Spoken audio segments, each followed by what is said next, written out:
भगवान शिव जो प्रत्येक मानव के शरीर में श्वास के रूप में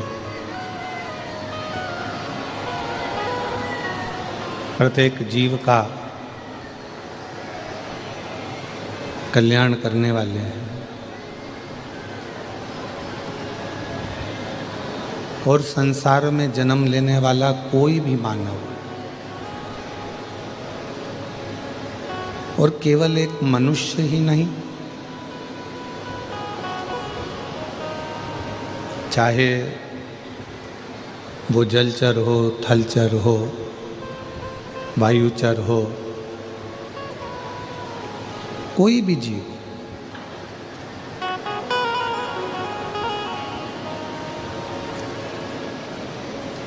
शिव के बिना पूर्ण सूना है।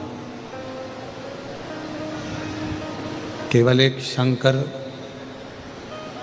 शिव औघड़ी, भगवान शंकर केवल एक मानव का ही कल्याण नहीं, चाहे जल में रहने वाला जीव हो, वायु में रहने वाला जीव हो, ब्रह्मांड में कहीं पर भी उसका जन्म हुआ है, वो शंकर का ही एक स्वरूप है।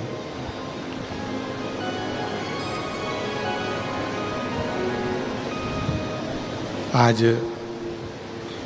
स्वतंत्रता दिवस है, 15 अगस्त की इस अविरल बेला में ना जाने कितने राष्ट्र के वीरों ने अपनी आहुतियाँ देकर आपको और हमको स्वतंत्रता प्रदान करी है। इसे 15 अगस्त की सभी भारतीयों को बहुत बहुत साधुवाद।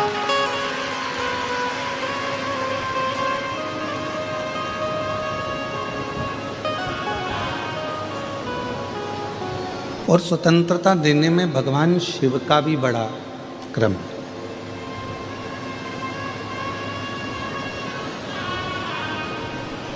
जगत गुरु शंकराचार्य जी ने अपनी वाणी में संपूर्ण जगत के लोगों को स्वतंत्रता का भाव व्यक्त किया।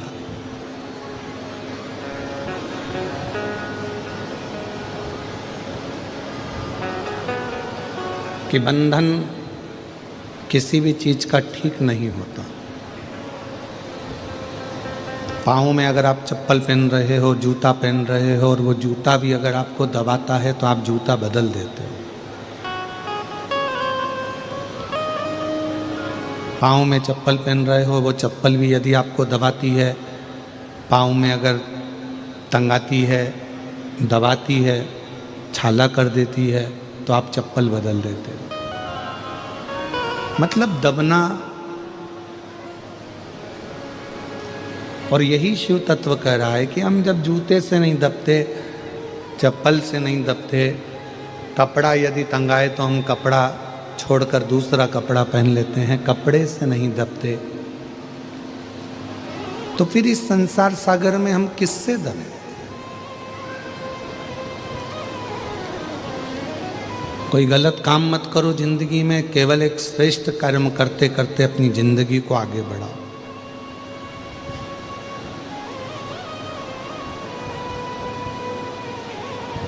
देश की एक सीमा होती है कि भारत देश इतना इतना फैला हुआ है, हमारे भारत देश। प्रदेश की एक सीमा होती है कि तेलंगाना यहाँ से लेकर वहाँ तक फैला हुआ है, इसके बाद में कर्नाटक लग जाएगा, उसके बाद में मध्य प्रदेश लग जाएगा, उसके बाद में उत्तर प्रदेश लग जाएगा, महाराष्ट्र लग जाएगा, राजस्थान लग जाएगा। एक जिले की भी सीमा होती है कि ये जिला यहाँ है। एक तहसील की भी सीमा होती है कि ये तहसील यहाँ से यहाँ तक है। एक पुलिस की भी सीमा होती है कि पुलिस अपने एरिया में दूसरे का एरिया लग गया, बॉर्डर पर कोई है तो वो कहता है कि इधर का है, वो कहता है केस उधर का है, वो कहता है इधर का है।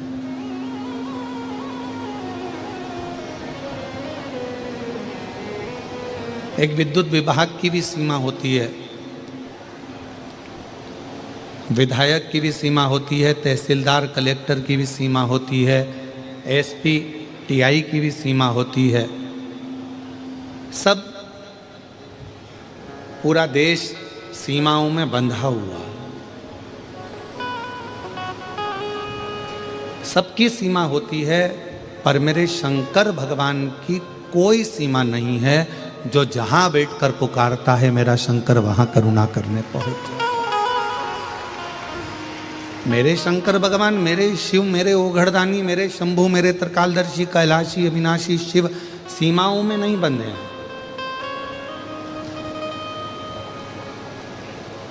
संसार सीमाओं में बन सकता है, परिवार सीमाओं में बन सकता है, कुटुंब सीमाओं में बन सकता है, देश सीमा के अंदर बन सकता है, प्रदेश सीमाओं में रह सकता है, पर शिव सीमा में नहीं है।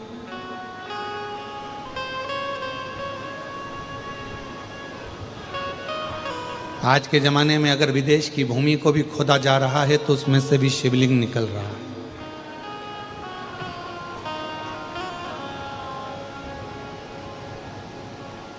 क्योंकि शंकर भगवान की कोई सीमा नहीं। कोई पशु भी उसको पुकारता है तो वो आ जाता है, कोई पक्षी भी उसको पुकारता है तो वो आ जाता है, कोई मनुष्य भी पुकारता है तो वो आ जाता है।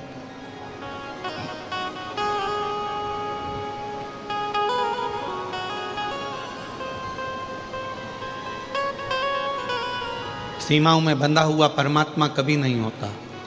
आप सभी ने श्रीमद् भागवत में गज और ग्रह की कथा सुनी होगी।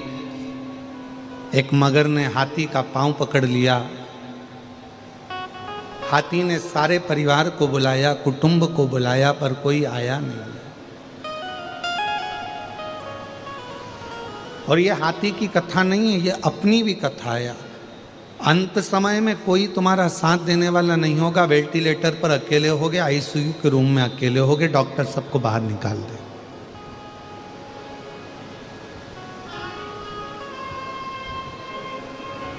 विपदा की घड़ी में कोई साथ देने वाला नहीं होता। विपदा की घड़ी में आपका विश्वास, आपकी मन की दृढ़ता, भरोसा ही आपका साथ देता है।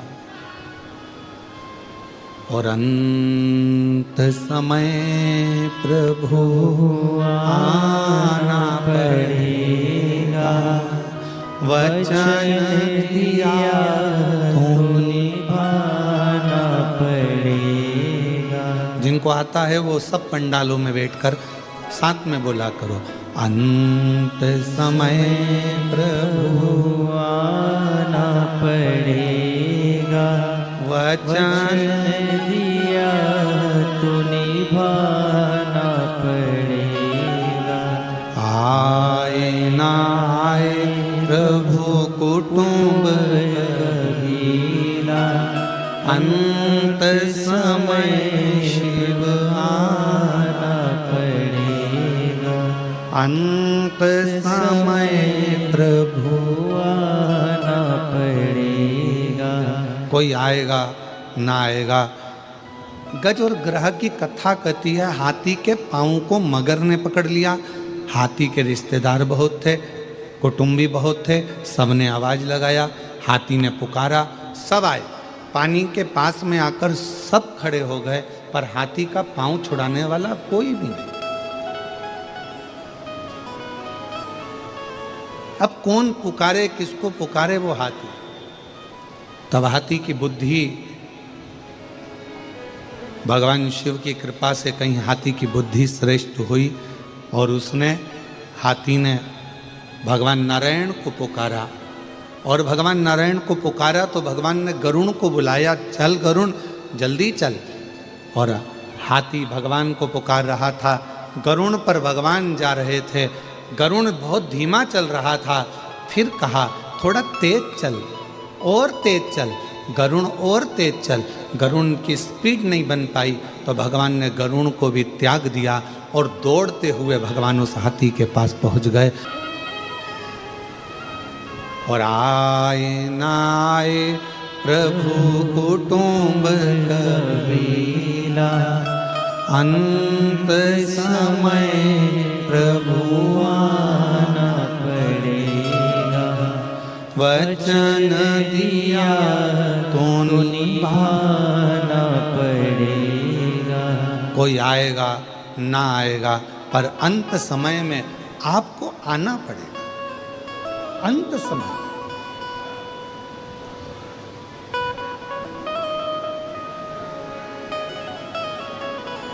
हमारे भारत की भूमि पर बिहार के मधुबनी में एक महादेव का मंदिर है।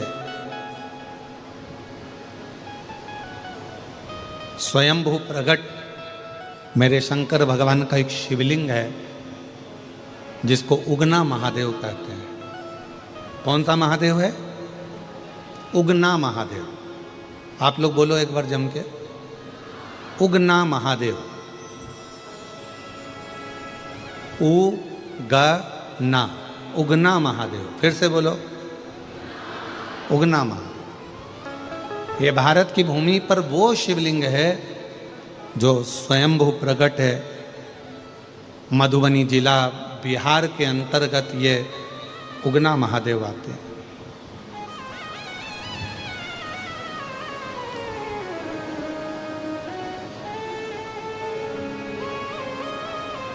शिवजी का नाम ये सब उगना महादेव कैसे आ गया? उगना का तो मतलब होता है कि जो एकदम सुस्ती में रहता है, उदास रहता है, जिसे कोई काम ही नहीं होता है।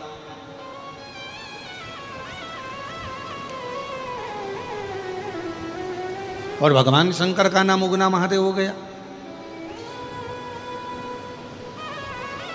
शिव कथा कह रही है, भगवान शंकर का चरित्र कह रहा है। एक विद्यापति थे, बड़े अच्छे कवि थे, बहुत अच्छी कविता का पाठ करते थे, मैथिली थे और अपनी कविता वो किसी को नहीं सुनाते थे। अगर सुनाते थे तो केवल देवाधिदेव महादेव को सुनाते थे और किसी से अपने मन का भाव वो कहते नहीं थे। कविताओं के माध्यम से शिव जी की स्तुति किया करते थे। अब धीरे धीरे धीरे धीरे विद्यापति बुजुर्ग होते चले गए।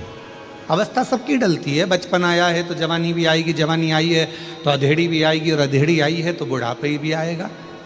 पर इतना जरूर याद रखें कि बचपन खेल में खोया, जवानी नींद भर सोया, बुढ़ापा देख कर